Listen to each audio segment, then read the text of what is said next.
Les présentations plus en détail, Dominique Descamps, directeur de l'école de boulangerie et de pâtisserie de Paris, le BP, David Bourgeois-Meunier, Jean-Marc Ardouin, qui est lui équipementier Panifour, Sébastien Dolé, contrôleur de gestion à l'INBP, Michel Verlac, responsable des partenariats professionnels et entreprises à la Banque Populaire Rive de Paris, et Christine Couval, qui est, elle, enseignante à l'EBP, enseignante en gestion plus particulièrement. La dernière table ronde, nous sommes parfaitement dans les temps, est consacrée à l'avenir de la profession avec un certain nombre, vous voyez, vous avez l'avenir de la profession face à vous, mesdames, messieurs. Regardez-le bien droit dans les yeux. Chacun se regarde. En fait, non, je pensais que c'était eux qui regardaient l'avenir, vous avez en face d'eux. D'accord, et vous avez compris l'inverse, c'est bien, hein. Comment rendre accessible un fonds de boulangerie à un jeune? Trouve-t-on encore des jeunes en première acquisition? Quel niveau de formation serait requis et quelles exigences pour les établissements bancaires et de caution? Les formations actuelles sont-elles adaptées? Bah tiens, tout de suite, la question que vous êtes adressée à Christine Couval, puisque vous êtes enseignante à l'EBP. Dites-nous, est-ce que les formations actuelles sont adaptées pour les jeunes qui veulent s'installer? Je vais faire une super réponse, je vais dire oui et non. C'est bien, hein. Je ne suis pas normande.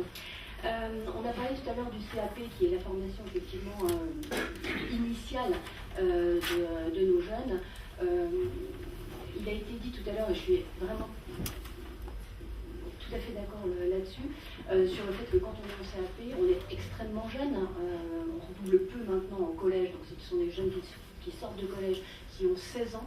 À 16 ans, est-ce qu'on a les capacités à intégrer une formation de gestion d'entreprise et de reprise d'entreprise? Et quand je parle de gestion, hein, je parle de gestion très large, pas que de la gestion financière, hein, comptable.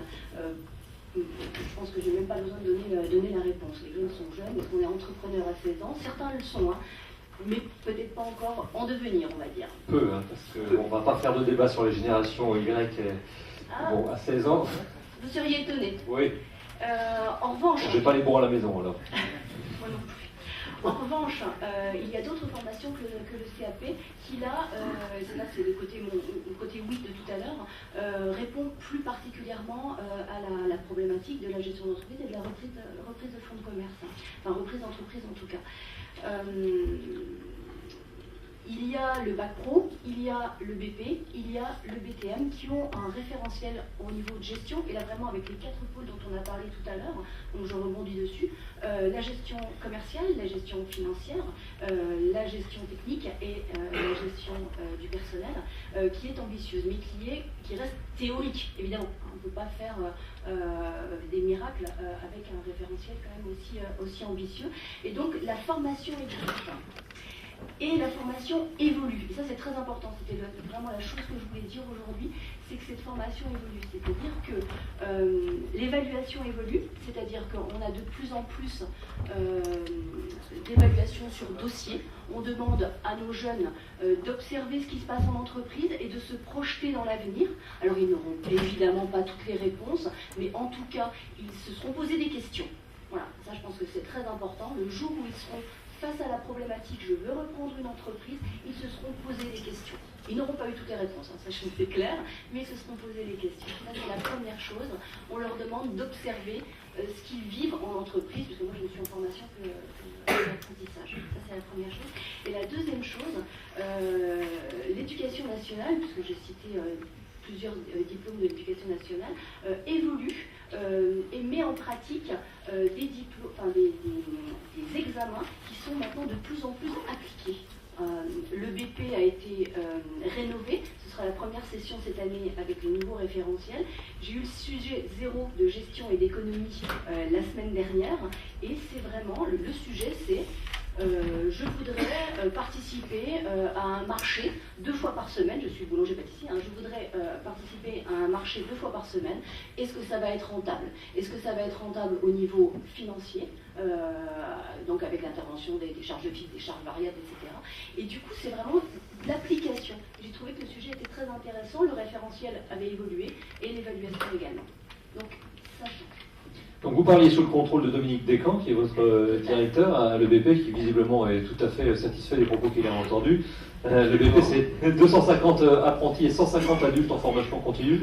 À peu près. Et vous me disiez que le projet en fait de l'établissement, le projet global, c'est de former de futurs chefs d'entreprise, de futurs patrons. Ça correspond tout à fait à ce que l'on essaye de faire passer comme message depuis ce matin. Absolument. Donc Christine a mentionné quand même l'évolution du contenu de certains diplômes. Et je dois dire, donc, on parlait de sensibiliser les jeunes, si vous voulez, à la notion d'entrepreneur, à la notion de futur patron. C'est également ce qu'on essaye de faire, même dans les évaluations. D'ailleurs, on a des représentants de la Chambre ici, que nous essayons d'associer systématiquement, si vous voulez, au moment des évaluations sur les diplômes supérieurs en particulier. Alors, autre élément important, je pense qu'effectivement, il faut distinguer les deux publics. Monsieur Lemont, tout à l'heure, en a parlé. C'est-à-dire le public des jeunes, mais on a également de plus en plus, bien sûr, le public des personnes en reconversion. Et là, je pense qu'il est important d'essayer d'apporter des compléments à ce qu'est le CAP. Alors, je voudrais quand même rappeler que la finalité du CAP, c'est de former des futurs professionnels qualifiés, des ouvriers qualifiés. Ce n'est pas dans la finalité du CAP de donner, si vous voulez, un contenu pour des personnes qui seront des futurs chefs d'entreprise. Il y a d'autres diplômes qui sont là pour apporter ces compléments. Mais en revanche, pour les adultes, je pense qu'il est important d'essayer d'apporter d'autres choses. Et c'est ce que nous essayons, par exemple, nous-mêmes de faire avec un module complémentaire d'une 30aine d'heures. On a parlé tout à l'heure d'essayer de rassembler des compétences pour donner aux futurs patrons un ensemble de compétences et de connaissances. Bon, c'est ce que nous essayons de faire nous-mêmes, si vous voulez, avec le concours de Nutrixo en particulier, et des intervenants spécialisés sur la reprise de fonds. Je pense que d'autres choses de ce type sont à mettre en place. Et là, je me tourne donc vers le président Maggi, bien sûr, pour aller dans ce même sens. Hein. C'est ce qu'on a essayé, c'est ce qu'on essaye de faire avec nos 150 adultes, qui pour la plupart ont des projets de reprise de fonds. En fait, vous travaillez sur les deux cibles, les jeunes et les moins jeunes, avec un enseignement dispensé qui est adapté. Forcément, puisqu'on l'a bien dit, un jeune de 16 ans n'a pas forcément les mêmes ambitions qu'un adulte en reconversion. Des tentatives avaient été faites, en particulier par la CGPME, qui avait lancé le permis de conduire du jeune, de l'entrepreneur. Bon, ça n'a pas été forcément concrétisé véritablement, mais je pense qu'il y a une prise de conscience qu'auprès des jeunes, il faut déjà leur donner cette approche de futur chef d'entreprise et de futur patron. Bon, le métier de la boulangerie-pâtisserie reste quand même un des rares métiers dans notre pays où l'évolution et la promotion sociale sont encore d'actualité. Donc il est important d'apporter cet élément-là. Merci. Sébastien Dolay de l'INBP, vous avez... c'est bien vous. C'est la main parfaite. Vous aviez un stage qui existait, c'était pour les repreneurs, c'est ça? Oui, et qui n'existe plus, qui est en cours de refonte. Alors expliquez-nous pourquoi. Oui, alors en fait, d'abord merci de m'accueillir. Effectivement, l'INBP, via la Confédération, a mis, je crois, depuis il y a plus de 20 ans en place un stage qui s'appelait le stage jeune repreneur.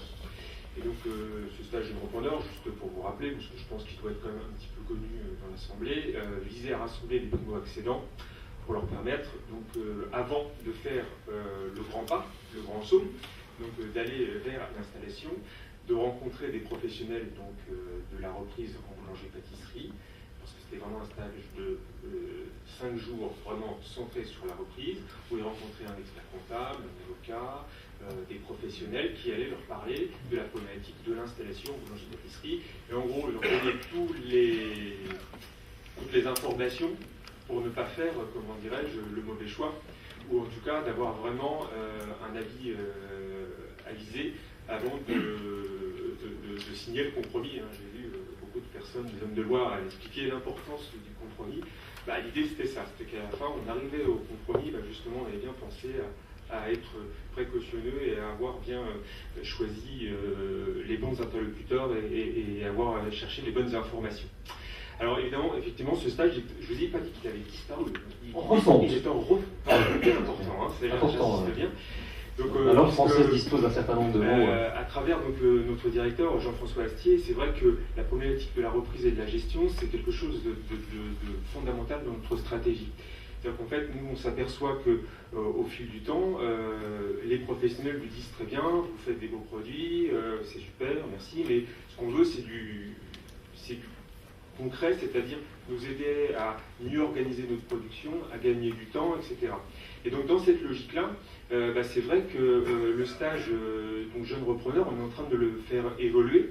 Et parallèlement, on a aussi un nouveau stage qui a été mis en place il y a 3 ans, qui s'appelle le stage Objectif chez l'entreprise. Je pense que ça va complètement coller à ce qui s'est dit sur les 3 dernières tables rondes, où en fait on réunit justement, alors vous en avez parlé tout à l'heure, des personnes qui par exemple n'ont pas suivi le cursus habituel. J'ai commencé en apprentissage, j'ai fait 10 ans de salariat, puis ensuite je me suis installé. Là on va avoir des adultes qui sont des gens qui auraient pu faire toute autre chose, mais qui au détour d'une reconversion se disent je veux aller vers le métier de la boulangerie, et veulent apprendre vite le métier, et veulent ensuite aussi assez vite s'installer. Donc là, on a proposé, et on propose aujourd'hui une formation, donc Objectif chez l'entreprise, en partenariat avec des meuniers, avec des banquiers, qui justement permet de leur donner les clés, d'abord les préparer au CAP, hein, donc leur apprendre le métier. J'ai vu que le professionnalisme pour la CAJ c'était très important, c'était vrai aussi pour tous les autres interlocuteurs, et puis leur donner aussi des compétences en management. Et je vais revenir sur ce que vous m'avez posé comme question. C'est de dire en fait, c'est que le côté métier, c'est important, effectivement.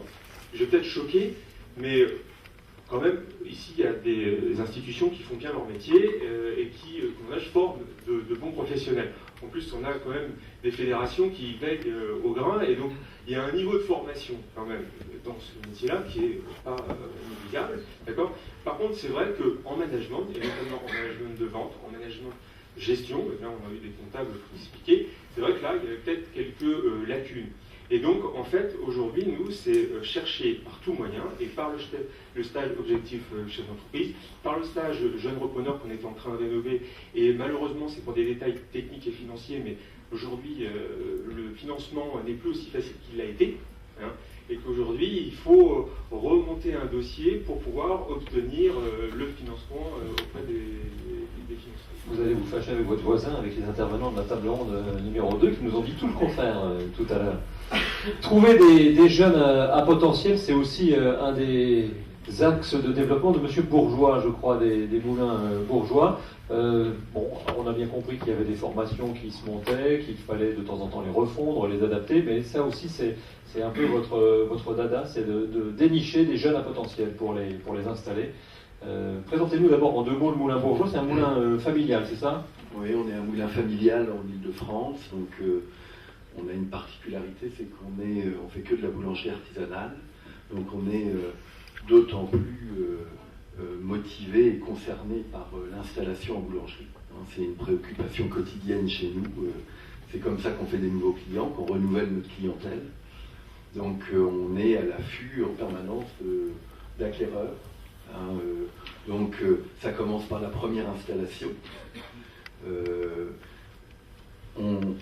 Malheureusement, on est obligé de constater que depuis quelques années, le nombre de primo-accédants a tendance à diminuer. Le nombre on va dire, de profils classiques, ouvriers boulangers, ouvriers pâtissiers, qui après avoir été ouvriers pendant 10 ans, 15 ans, décident de passer le cap et de s'installer. On en a moins hein, qui se présentent. On le voit chez nos clients, en discutant avec nos clients. On ressent qu'il y a des ouvriers qui veulent pas s'installer. C'est le prix qui rebute, clairement?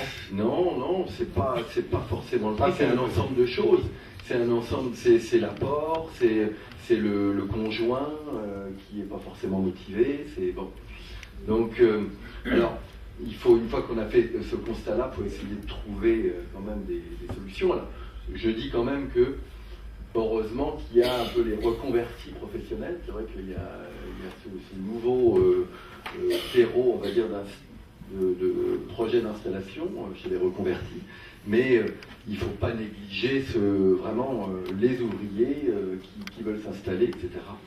Et donc, alors, une fois qu'on a fait ce constat, il faut essayer d'analyser, essayer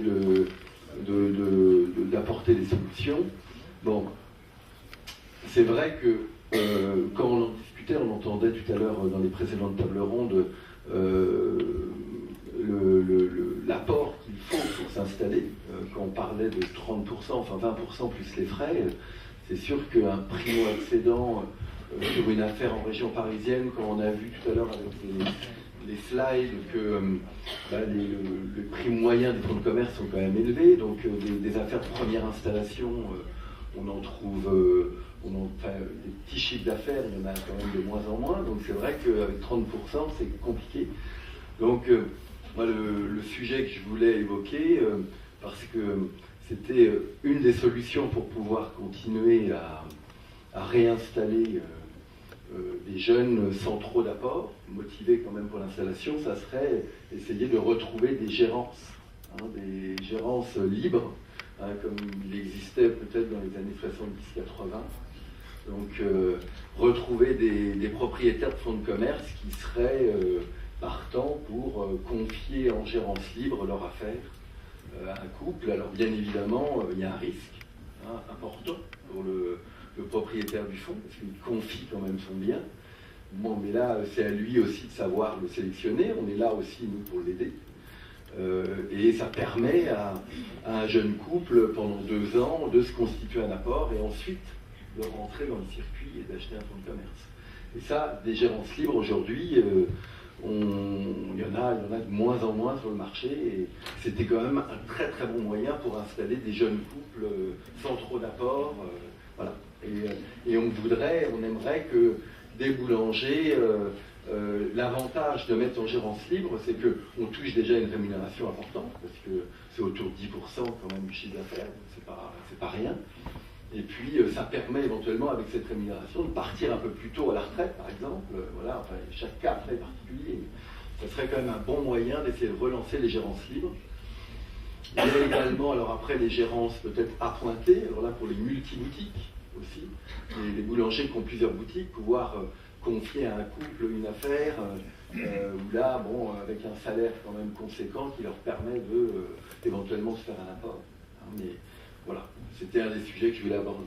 Alors la gérance, c'est un de vos sujets, mais comme celui de votre voisin, avant que je lui passe la main, je voulais savoir comment vous faites l'articulation concrètement pour aider ces jeunes que vous avez décelés à potentiel, sans rentrer dans le détail, mais quelle est l'articulation du dispositif que vous leur proposez?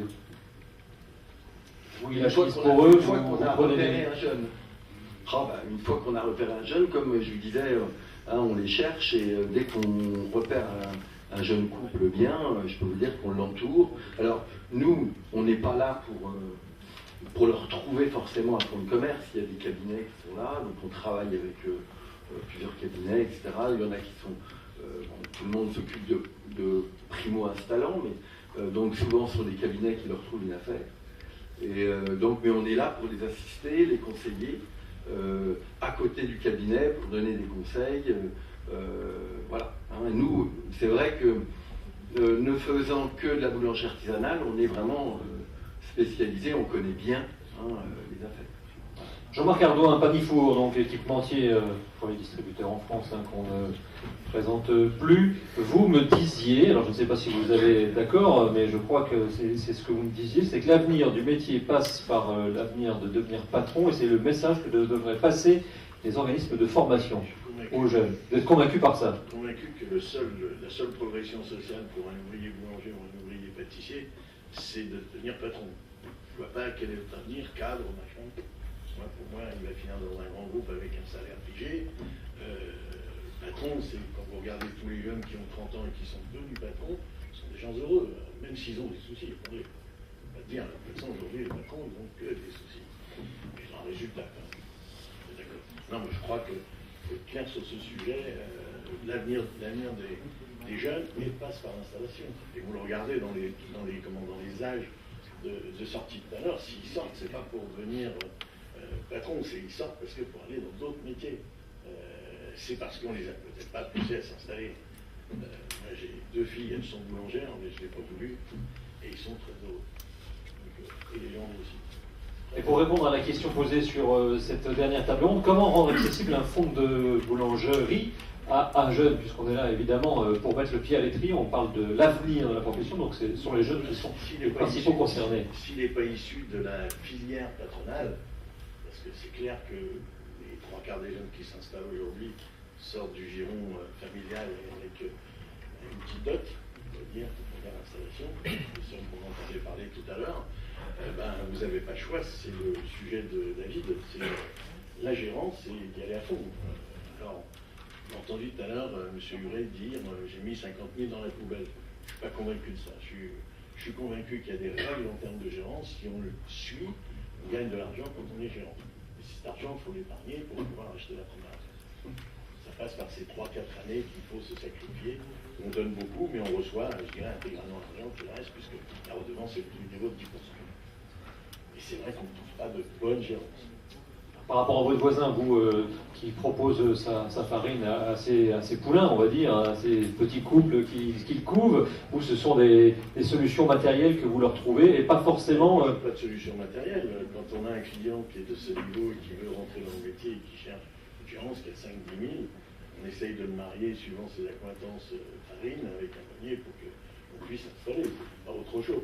Après, du prêt personnel, non, on lui trouve des solutions de financement, mais c'est que plus tard, puisqu'il faut un premier bilan pour pouvoir financer quelque chose d'argent. Un gérant est un futur client potentiel, il n'est pas un client immédiat.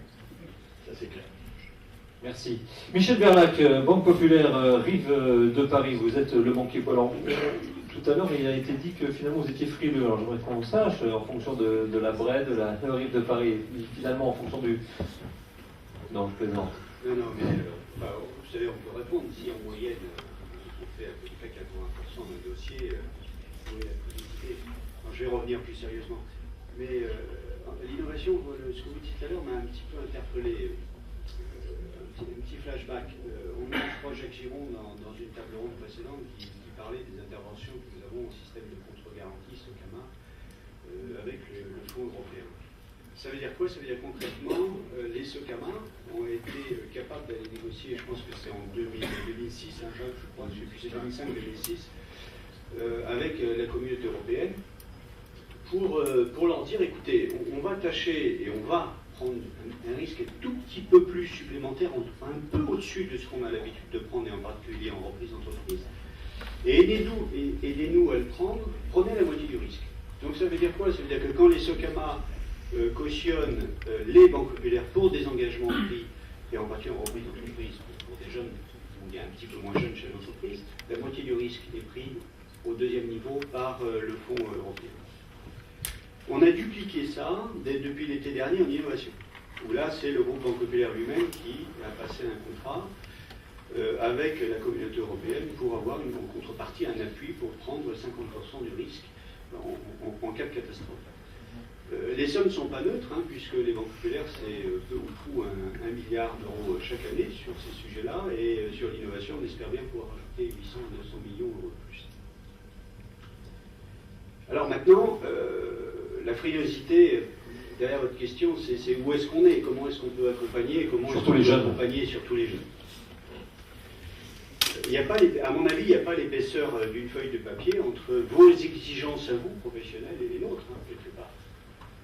Si on accompagne quelqu'un, et dans cette profession comme dans une autre, c'est en étant raisonnablement certain, et pour un banquier raisonnablement certain, c'est certain à plus de 99%, vous l'avez compris quand on parle de marge que nous pouvons avoir, sur le fait que la personne va réussir. Alors est-ce qu'elle réussira plus brillamment qu'un autre, plus rapidement, moins rapidement, ça c'est une autre donnée. Qu'est-ce qui va nous importer à ce moment-là? On est parfaitement convaincu de la passion des jeunes, et des moins jeunes dans ce métier. Hein, c'est évident, ça se voit. Je pense que vous avez vu une profession qui a fait des progrès considérables ces dernières années. Petit message de quelqu'un qui a les cheveux blancs, mais qui n'a pas toujours fait que suivre de l'artisanat. Il y a un peu plus d'une dizaine d'années, j'étais déjà à la Banque Populaire, mais j'ai beaucoup d'entreprises, on va dire plus grosses, et l'innovation. Et j'ai eu le plaisir de rencontrer plus étroitement Jacques, son équipe, hein, dans cette profession, et de vous voir évoluer, en particulier sur la transmission. Je me rappelle d'avoir été frappé quand Jacques, je peux le tutoyer maintenant, à l'époque je ne le tutoyais pas, je vois un collaborateur qui revient, qui dit, écoute, voilà, à la profession de la boulangerie, ils ont mis au point une charte concernant la transmission. Et ils ont mis au point une charte qui ne concernait pas seulement le financement, mais les apporteurs d'affaires, les conseils. Déjà, on avait l'émergence de Solérial, tu nous parlais déjà du CLAC, et à ce moment-là, on a décidé d'y aller. On a peut-être été les seuls d'ailleurs, je me souviens à cette époque-là, on dit on y va à Banco parce que ça correspond exactement à notre état d'esprit. Faisant en sorte qu'en amont, du mieux possible, les jeunes et moins jeunes soient préparés. Ça veut aussi pour ça que Pascal Barillon parlait des stages en entreprise, des stages d'installation de l'artisanat, donc des jeunes boulangers. Si nos banques populaires en Ile-de-France, on passe des centaines d'heures en Ile-de-France, nos conseillers, parfois moi-même, parfois Sophie, que vous avez vu tout à l'heure, pour donner un peu de notre temps dans ces stages de préparation, c'est pas uniquement pour sortir de nos agences ou de nos bureaux, c'est parce qu'on a l'impression qu'on va servir à quelque chose, comme nos amis experts comptables, nos amis avocats lorsqu'ils donnent. Et cette charte pour nous était importante sur le point où il y avait également des meuniers qui ont signé, alors je n'ai plus exactement en tête les noms, mais il y avait également des apporteurs d'affaires. Nous sommes sévères avec les apporteurs d'affaires, mais c'est pas grave parce que de toute façon je pense que les bons ils sont dans la salle. On est sévères parce que on a tous un rôle en amont pour essayer d'accompagner nos jeunes, de leur donner le plus de bagages possible dans ce nouveau métier qui est celui de chef d'entreprise. Et puis ça concerne aussi l'innovation des jeunes qui sortent des grandes écoles. C'est pas une question de boulangerie, là, c'est une question de métier, ce petit supplément. Mais on a tous une obligation de conseil, je dirais, affirmé, parfois de sages, de grands frères, à l'intérieur des opérations de transition. Et là, on n'a pas le droit, les uns et les autres, de passer à côté de quelque chose qui ne serait pas sérieux. Un prix qui est complètement inadapté.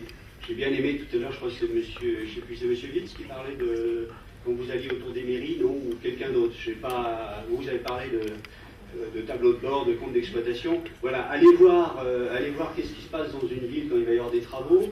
Marc se souvient d'un gros problème à Essonne, avec des rues qu'on défonce entièrement, où toutes les entreprises, c'est pareil pour le tramway sur Paris. On a tous un travail à faire là-dessus. Et il faut savoir à un moment dire à quelqu'un, c'est pas la bonne affaire. C'est peut-être pas le bon moment. Parce que la question du financement au bout du bout, on va faire le maximum, mais les chiffres ont les chiffres ont la tête dure. Et puis ce qu'on observe aussi, c'est quand on reprend une entreprise, on peut avoir des soucis avec les collaborateurs, et aussi parce qu'on est un jeune manager, on ne l'avait pas connu avant, donc c'est pas uniquement des contrats de travail, le management, c'est du comportemental, c'est savoir laisser la vendeuse partir 1 heure plus tôt parce qu'il faut aller chercher les enfants, etc.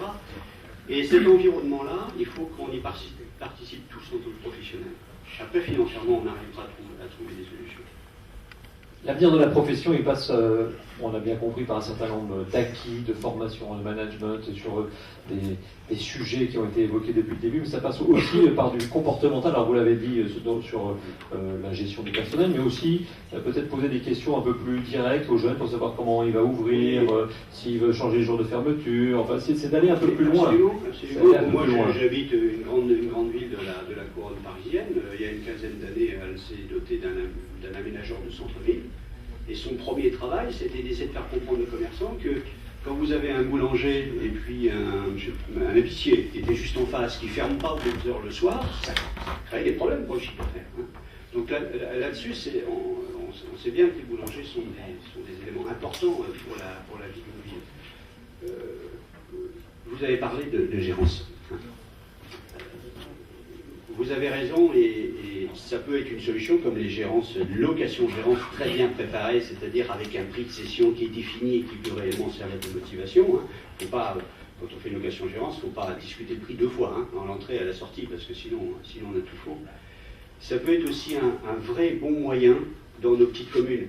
Nous, on est installés sur toute l'Île-de-France, et on a parfois des maires qui nous appellent au secours parce qu'il faut de ce coup mettre un chèque pour acheter un lieu d'implantation de boulangerie parce qu'il n'y a plus personne pour reprendre. Ça, je pense que les professions, les chambres de métier et votre profession, vous avez probablement un rôle à jouer et essayer de tous ensemble de détecter quelque chose. Je pense que si quelque chose est détecté, ça va intéresser les meuniers.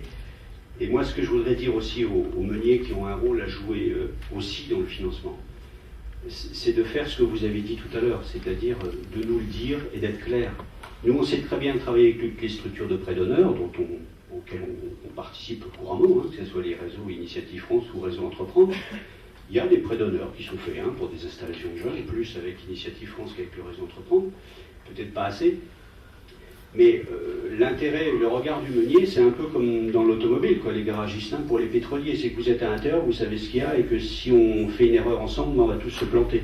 Donc vous perdrez la possibilité de vendre. Ce qu'il faut par contre, c'est qu'on sache les choses. On sait entendre, on sait donner des coups de pouce. Ce qu'on ne sait pas faire, c'est avoir des facilités de caisse en permanence après une reprise. Ça veut dire qu'on s'est trompé quelque part. Donc ça veut dire que plutôt de cacher, il faut revenir voir le banquier, essayer de réétaler les choses. Parce que, en fait, quand on reprend une entreprise, là, il faut qu'on soit bien tous conscients, c'est que si on va chercher un prêt bancaire, c'est qu'on n'a pas le cash. On est d'accord? Donc, quelque part, économiquement, on est légèrement stérile, puisqu'on prend une partie d'argent qu'on va rendre à celui qui a prêté, et pendant ce temps-là, on n'a pas cet argent-là pour éventuellement faire des travaux un peu plus vite, d'amélioration, acheter chez Panier Four le dernier produit à la mode qui sera peut-être un peu plus rentable et ainsi de suite. Et on n'a absolument pas la force d'action qui pourrait permettre de faire un peu de commercial, de participer aux quinzaines, de faire des systèmes de grattage et tout ce qu'on veut pour animer les fonds de commerce. Merci Michel Verlac. Y a-t-il des interventions, questions dans la salle? Monsieur. Oui, c'est encore moi, Olivier Grandotti-Besson, mais là je vais prendre ma casquette compagnon du devoir. Vous en avez combien? J'ai 2 casquettes. D'accord. Meunier et compagnon du devoir. Et je voulais juste enrichir aussi sur la formation des jeunes. Nous avons mis en place depuis cette année une formation supérieure qui s'appelle la licence professionnelle. Et donc une session qui a démarré cette année. Donc on a 18 jeunes en boulangerie-pâtisserie qui ont débuté. Et donc on les met en formation DOST et accessoire de licence.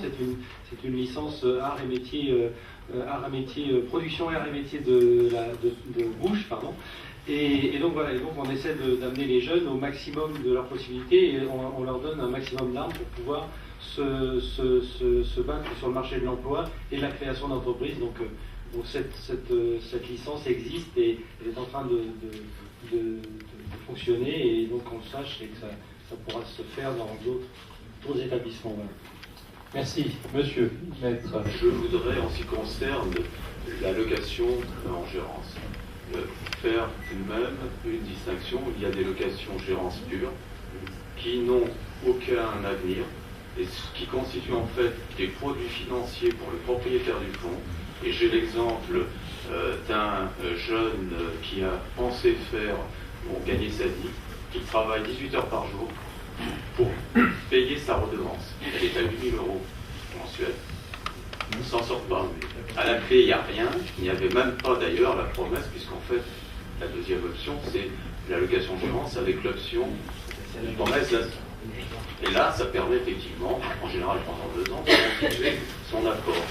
Mais ce qu'il faut voir, c'est qu'aujourd'hui, la profession est devenue une affaire financière. Et l'aspect financier prenant le devant, puisqu'on a des valorisations très importantes, aujourd'hui, l'équilibre n'est pas aussi évident et n'est pas au profit du locataire gérant. Qui plus est, le contrat de question-gérance comporte énormément de charges puisqu'il a la responsabilité de tout le matériel, même s'il est en mauvais état. Donc ça, c'est important de souligner ça. Autre chose, il y a la possibilité aujourd'hui, quand on sort de Paris, vous l'avez finalement évoqué, c'est de créer.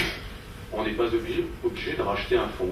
Il y a des endroits en périphérie qui permettent de ne pas racheter un fonds, pour acheter le matériel. Alors là, effectivement, c'est au profit de l'équipementier, de créer de toutes pièces un fonds. Il n'y a pas nécessairement que des bonnes rues. Il y a des endroits où les affaires ne se vendent plus en périphérie parce que ça n'intéresse personne. Mais en revanche, la qualité, aujourd'hui la qualité, elle est d'actualité, elle paye toujours. Un jeune peut envisager finalement de n'investir que sur son équipement et sa force de travail. Jean-Marc Ardouin, d'abord, si vous permettez, sur la gérance un peu mal montée. Je considère qu'il existe des règles déontologiques en termes de gérance, en termes de pourcentage, en termes de loyer, qui font que globalement, si c'est respecté, attendez, si c'est respecté, et aux professionnels de diffuser ce genre de règles, de dire monsieur vous êtes dans un bon créneau ou pas dans un bon créneau. Après il y a des types de gens, mais les expertises de matériel, ce sont les mêmes que dans un rachat de fonds. Attendez, je pense que là, il faut quand même essayer quand même d'être positif dans cette démarche, parce que c'est le seul accès aux jeunes qui ont 5 000 ou 10 000. Attendez, il ne faut pas se tromper. C'est pas le banquier qui prêtera. C'est la forme d'avenir pour ces jeunes. Deuxième chose, vous parlez de création. Alors là, c'est mon pur domaine, parce que depuis 20 ans, je suis quand même un des précurseurs de la création. Monsieur, vous m'expliquez comment vous financez des jeunes sur du matériel en création. Messieurs les banquiers qui sont là, ils peuvent vous le dire, ni bête. Alors là, je suis derrière, je suis caution souvent. Et engagement de repos. Michel Verlac sur ce sujet. J'ai répondu. Sur les premières questions ou la dernière? La dernière, on va Déjà la dernière pour regarder la dernière, on va lui donner une carte de visite, on arrivera peut-être à travailler. Mais sur le fond, vous avez raison. Moi, j'ai un exemple exceptionnel et qui probablement va rester très rare, c'est d'avoir installé, il y a une petite dizaine d'années, 2 jeunes à Choisy-le-Roi, qui avaient été remarquablement bien notés par leur patron précédent, et qui avaient l'équivalent de 7%, tenez-vous bien, d'une session complète, enfin prix. Et c'est l'ensemble de l'environnement et de prêts d'honneur d'une plateforme de prêts d'honneur qui a fait qu'on est intervenu. On est intervenu à 85%. Mais je vous assurais qu'il fallait que tous les feux soient ouverts. Ça a marché. Et ces jeunes, finalement, irradient un petit peu l'environnement, mais ça aurait pu tout à fait échouer. Ce qu'on ne veut pas, nous, c'est mettre la personne dans une difficulté qui est prévisible. C'est ça le sujet. Parce qu'installer des jeunes en création d'entreprise dans beaucoup de métiers, on est de très loin les leaders, on sait faire, mais il y a des moments où on va dire non. Parce que le prérequis, on l'a dit 250 fois ce soir, enfin ce matin, parce que voilà, ce matin, et non pas ce soir, il fait sombre dans la salle, c'est qu'il faut partir avec une affaire à sa dimension, et pas que financière. J'ai bien aimé Grégory Payette. On sentait qu'il était dans l'environnement, puis en même temps il a essayé d'avancer, il a été jusqu'au brevet, puis il y va, quoi. Mais il n'a pas été comme un fou furieux. Et je pense que l'une de ces difficultés, c'est effectivement quand on devient un chef d'entreprise, on a un gros problème. C'est qu'on est le dernier à décider, quoi. On est le chef. Et que c'est pas très très simple, et que on a une souplesse et des marges de manœuvre quand on commence à avoir une affaire un tout petit peu plus importante. Mais quand on a une affaire avec une vendeuse, un boulanger, éventuellement un pâtissier, c'est pas très simple de trouver non plus le nombre d'heures qu'il faut pour aller voir nos amis avocats ou nos amis experts comptables. Et moi, ce que j'ai envie de dire dans vos métiers, comme on l'a dans tas d'autres métiers, c'est que les conseils doivent de temps en temps aller vers le chef d'entreprise. Vous avez parlé de tableau de bord, je suis un fan des tableaux de bord. Mais quand le tableau de bord, l'expert comptable ne voit pas les chiffres arriver, etc., alors il n'a pas toujours le temps de le faire. Et puis il va nous dire aussi, je ne suis pas toujours forcément bien payé pour faire ça, mais il faut bousculer les choses. Donc je pense que vous êtes une profession, et c'est pas pour vous faire rougir, hein, mes collègues savent que je le pense réellement, une des rares professions à être bien organisée, être capable de bien communiquer, de faire passer les messages, et pourquoi pas d'être les uns et les autres un peu les tuteurs, les coachs des juniors, hein, qui sont dans votre environnement. Je pense que là, il faut y aller, quoi, hein, parce que sinon, il va manquer un peu de business. Jacques Giron, vous avez demandé la parole, Président, si vous permettez. Alors, rapidement, une réflexion qui vient comme ça, dont je ne suis pas très sûr de la pertinence, il y a des juristes ici qui pourront peut-être le préciser, mais il y a quelques années, un certain nombre d'années, dans la logique de transmission d'ailleurs, et d'accompagnement, à la fois la transmission du savoir, mais aussi la transmission d'entreprise, lorsqu'il y avait des transmissions de boulangerie, il y avait aussi une partie en billets de fonds. C'est complètement tombé en désuétude. Mais le billet de fonds pourrait, alors après, il faudrait voir s'il y a des clauses de cession d'antériorité, des choses comme ça, mais d'une certaine manière de permettre à la profession de mettre le pied à l'étrier de leurs jeunes, parce qu'on ne peut pas tout attendre non plus des financiers, et c'est peut-être un système qui permettrait de financer, d'amener une partie d'apport personnel, dès lors que le cédant récupérait à la limite 80% du prix, le solde en billet de fonds payable à une date qui resterait déterminée. Alors là, c'est une réflexion totalement brute de décoffrage. Je ne sais pas si elle est réaliste. S'ils sont tombés en désuétude, c'est peut-être parce qu'ils n'ont plus d'intérêt. Il y a le problème de la subrogation du privilège vendeur. Enfin, il y a un certain nombre de choses. Mais c'est peut-être une piste de réflexion qui permet à la profession d'apporter aussi la solution à ces jeunes. Mais bon, voilà, c'est... Suggestion. Voilà, exactement. Juste répondre dans ton sens, Jacques, en n'oubliant jamais tous ensemble qu'il faut sortir de l'argent après impôts, charges, etc., pour rembourser l'ensemble des crédits. D'accord ? Et quand on parlait de CAF tout à l'heure, oublions le mot CAF quelque part, puisque vous êtes dans des professions où vous avez de l'amortissement de matériel, et qu'en bonne logique, quand le matériel est amorti, il faut le remplacer. Donc ça veut dire que la partie de dotation aux amortissements, elle ne peut pas servir dans le sens flux financier au remboursement des crédits. Elle sert au crédit acquisition, elle sert au remboursement de la partie crédit matériel. D'accord ? Donc attention, ça veut dire que la souplesse financière est plus faible que ce qui apparaît brut de béton comme ça quand on fait son calcul. Mais ça, spécialiste des fonds, vous le savez, mais je souhaitais quand même juste rappeler cette petite notion. C'est quand on se trompe sur ce genre de choses et que malheureusement, en plus, il y a du matériel à remplacer, que d'un seul coup, on se trouve avec des fonds où hop, on passe en rouge pendant 1 jour, 2 jours, 3 jours, puis après c'est 1 semaine, et puis après, il y a Marc qui a le pompier expérimenté qui descend chez un adhérent, essaye de comprendre les choses, et puis quand il s'agit d'un client chez nous, il dit bon, ben, comment on fait pour sauver les meubles? Ça veut dire qu'en un an, on s'est quand même trompé quelque part. Monsieur. Président Boulanger, 75. Juste trois petites questions. On a parlé beaucoup de formation, tout à l'heure on a parlé beaucoup de management, mais aussi on a beaucoup de demandes sur la communication aussi de la Boulanger. On ne sait pas aussi se vendre. Maintenant il y a beaucoup, on sait bien les réseaux sociaux, tout ça. Donc on doit être aussi partant et prenant sur ce domaine de communication, mais ce qui manque beaucoup aux chambres d'entreprise pour toutes les formations, c'est le temps. À chaque fois quand on va en formation, on quitte l'entreprise et l'entreprise sur laquelle tourne, et c'est souvent un problème de temps pour se former. Le deuxième point, c'était, je voulais féliciter M. Arbin, parce que c'est le seul qui a parlé depuis ce matin d'ascenseur social dans notre profession. Je pense qu'il faut le rappeler à chaque fois pour les jeunes. Et puis ma dernière petite question, surtout interrogation, c'est si on avait eu un jeune primo-accédant, même si j'aime pas le nom, ce qui était là depuis ce matin, s'il avait toujours envie de s'installer à la fin de la réunion. Vous êtes primo-accédant, non? Vous n'êtes pas tout seul, donc sinon je vous aurais posé la question. Sur la communication, je ne sais pas si on a des experts, mais bon, effectivement, il faut savoir jouer de l'ensemble des moyens dont dispose aujourd'hui la population. Il y avait un deuxième point sur la formation. Alors la formation, c'est considéré comme une perte de temps, mais c'est aussi un investissement. Un manque de temps dans la boutique, oui, voilà, pardon, manque de temps, attention, je vais me faire reprendre de voler. Alors ici, et puis après dans la salle. Juste pour répondre à monsieur au niveau du temps, effectivement, ça c'est évident, c'est un problème qu'on entend toujours, nous à l'IMBP, je pense que c'est pas aussi pour le BP.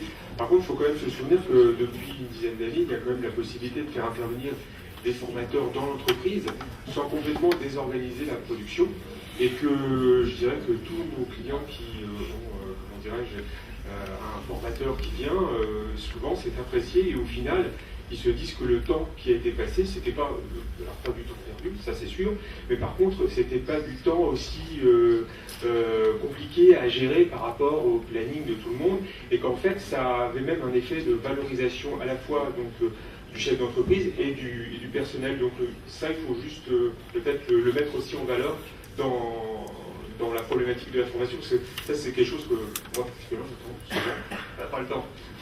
Pas le temps. Monsieur Dejoie. Tout à l'heure, on a dit qu'il y avait moins de jeunes qui s'installaient et qu'ils étaient en partie compensés par des personnes en reconversion. Je pense qu'il y a quand même un élément qui est essentiel là-dedans, qui est le prix du fonds de commerce. Le prix du fonds de commerce, quand même, qui a évolué de façon sensible, mais surtout, avec ce prix du fonds de commerce, on a un compte de résultat qui n'est plus du tout le même de celui d'il y a 20 ou 30 ans. Les loyers, la marge brute est aussi attaquée. On voit le prix des matières, le prix qui est de plus en plus important, de plus en plus élevé, et les loyers qui sont plus importants, et surtout la masse salariale qui n'est plus du tout la même. Donc ce qui reste en bas n'est plus du tout la même chose, le compte de résultat n'est plus le même, et donc effectivement, le primo-accédant a beaucoup plus de difficultés, d'où le remplacement par des personnes qui ont quand même en restructuration de côté un petit peu d'argent, et qui peuvent effectivement injecter. Ça permet de faire passer les choses. Mais je pense que le prix du fonds ne doit pas être... c'est un élément essentiel. Ce sera la fin. Je vais passer la main. Je vais vous remercier d'avoir, madame et messieurs, d'avoir participé. Vous allez rester là parce que sinon ça va faire trop de mouvements. On peut vous remercier déjà chaleureusement. Je vais passer la main au président pour quelques mots de conclusion. Oui, merci Jérôme. Merci Jérôme. Je voudrais d'abord remercier Jérôme Bergerot de nous avoir accompagnés et d'avoir managé cette session, sachant que le management était certainement l'axe premier de cette réunion. Je voudrais en profiter aussi pour remercier Marc Nexip qui a travaillé sur les transparents et sur la mise en place, Sylvie Dupré qui a été aussi un acteur très important sur la mise en place de cette réunion, le bureau de la chambre professionnelle qui m'entoure qui a été partante dès que je leur ai dit on pourrait faire des assises parce qu'il y a le problème de la cession d'entreprise qui nous arrive et qu'il faudrait voir comment on pourrait tous ensemble faire évoluer. Et en particulier Jacques Fradin, Fernand Lemour, Georges Géné et Eric Lozé, qui sont ceux qui vous ont accompagné au petit-déj et qui vont vous accompagner tout à l'heure pour le retard. Je vais vous donner une petite conclusion qui ne sera pas la conclusion définitive, puisqu'on a quand même pas mal, j'ai copié à peu près 10 pages sur ce que vous avez dit, donc il faudra qu'on voie vous faire passer une conclusion à chacun des participants par la suite, sachant que vous aurez la possibilité, si vous nous le demandez, d'avoir une disquette de la journée, puisque tout a été filmé et enregistré. Et je pense que chacun peut être intéressé à la voir. Donc sur ma conclusion, ça va être très clair. Premier point, surtout de bien informer le jeune ou le moins jeune qui reprend son entreprise sur la complication de l'entreprise, sur le jour de repos, sur les problèmes qu'il va rencontrer, de bien l'informer dès le départ quand il prend son entreprise. On a soulevé aussi peut-être de revoir la gérance. Oui, pourquoi pas, je crois que je l'avais fait dans mes propos d'introduction, que l'on avait longtemps les possibilités de palier qui étaient la gérance d'abord, avec une petite entreprise, une plus grosse et ainsi de suite, ce qui faisait une facilité de monter dans nos entreprises. Alors, les biais de fonds, oui, pourquoi pas, mais je crois que là, c'est la responsabilité des banques qui ont apporté la possibilité d'avoir un financement qui permettait aux boulangers qui vendaient de partir sécurisés en retraite. Hein, et ça, je crois que ça a été l'ouverture des banques qui ont apporté la possibilité de ce financement-là.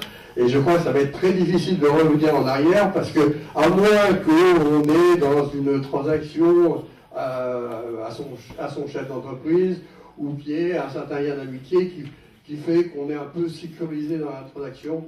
Mais croyez-moi que pour ceux qui partent en retraite, la sécurisation d'avoir le capital tout de suite a été une facilité. Et ça, c'était certainement l'arrivée des banques qui devenaient petit à petit propriétaires de tous les fonds de boulangerie si on faisait l'analyse réelle et le bilan réel comptable de la gestion des entreprises. Ah, tout à l'heure, on a parlé de la marge brute, et c'est vrai qu'on a parlé de la marge brute, mais quand vous avez un écart de marge brute, moi, ce que je veux dire, c'est qu'il faut absolument que le jeune, ou le moins jeune, se remette en question et reprenne un papier et un crayon, et qu'il fasse le calcul du prix de revient de ses produits. C'est là qu'on trouve la marge brute. C'est pas de dire on va trouver la marge brute à la fin du mois quand ça va tomber sur le bilan. Non, non, non. En réalité, c'est le calcul du prix de revient des produits qu'il fabrique qui va lui créer sa marge brute. Si ça revient à 20 euros, vous voulez une bonne marge brute, vous le multipliez par 4 ou par 5 et vous le trouvez avec une marge brute qui va être de 75 à 85.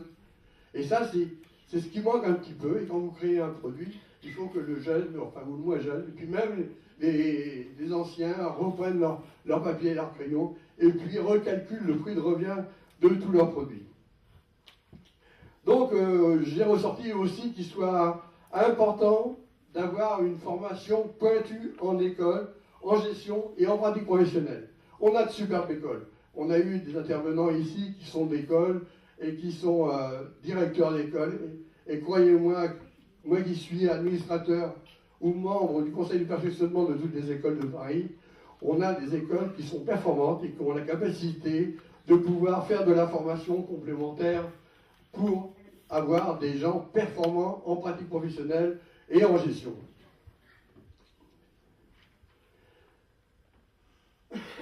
Alors peut-être que finalement, il y a un problème, c'est quand le jeune arrive et qu'il n'a pas d'argent. Là, je crois qu'il faut que l'école ait fait la possibilité de lui faire une formation pointue en technique professionnelle et en gestion, voire faire un plan de formation dans les années à venir, de façon à ce qu'on puisse le suivre et lui apporter des nouvelles techniques de gestion. On sait que les évolutions de la gestion des matériels, des matières premières, des méthodes de fabrication sont tellement rapides qu'il faut absolument se remettre en question à chaque fois. Et là, je fais appel aux écoles aussi et aux formateurs et aux chambres de métier de ne pas se détourner de leur travail, mais surtout de bien être pointus dans ce qu'ils vont transmettre pour pouvoir voir évoluer. Et puis, je me suis posé une question sur l'ensemble de ce qui a été dit aujourd'hui. Finalement, la sortie serait peut-être. Et un intervenant l'a un peu évoqué, ça serait de faire une équipe. Ça serait de faire une équipe. Un meunier, un banquier, un marchand de fonds, un avocat, un équipementier et une école, de se souder un peu et de pousser ensemble le jeune en se servant de ses compétences professionnelles et de prendre le risque, avec la couverture de chacun d'entre eux, pour pouvoir techniquement monter un dossier qui soit valable et de le voir évoluer et être performant sur le terrain. Je crois que ça sera peut-être la solution à l'avenir. Parce qu'il ne faut pas dire qu'on va leur mettre de l'argent dans la poche comme ça, mais on va dire qu'il faut qu'ensemble on se soutienne. C'est notre avenir à nous, c'est notre avenir à tous, aussi bien marchands de fonds, aussi bien meuniers, que d'avoir des artisans qui soient performants sur le terrain et que l'on manque de transmission et de transactions.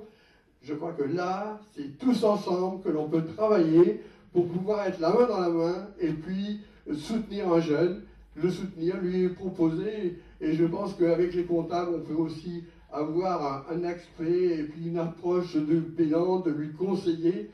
Et donc, d'avoir un jeune qui, clé en main, puisse avoir un soutien de l'ensemble de nos partenaires pour pouvoir demain réussir.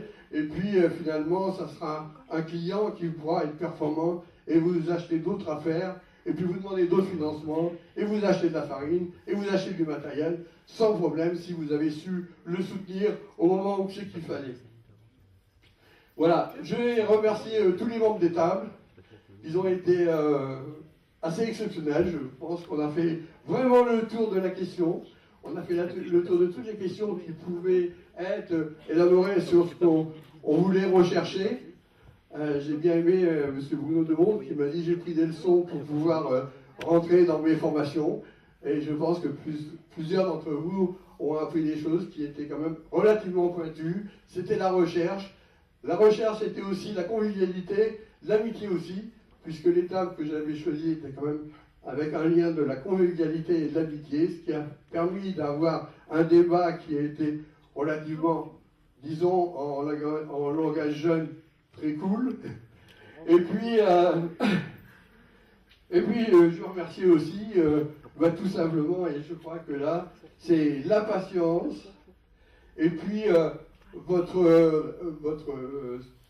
être aussi studieux, c'est l'ensemble du public qui a été présent aujourd'hui, qui au travers de sa présence et de son écoute, nous remercie, nous, Chambre professionnelle, d'avoir voulu monter ces assises. C'était les premières du nom, on a fait le plein, on a eu un peu de toutes nos professions partenaires, on a eu des boulangers, on a eu des avocats, on a eu des marchands de fonds, on a eu des meuniers, des équipementiers, des hygiénistes, des banquiers, je pense que j'en oublie, non? Voilà, je crois que j'ai fait le tour, et ce qui nous a permis vraiment de débattre en toute sincérité et sénérité, et qui permettra, je crois, demain, de faire une planche d'appel pour pouvoir continuer à travailler sérieusement. Voilà, bon, à tous, merci, et puis il y a un pot qui vous attend derrière, avec un petit casse-route pour vous restaurer. J'espère que vous garderez un excellent souvenir de cette matinée.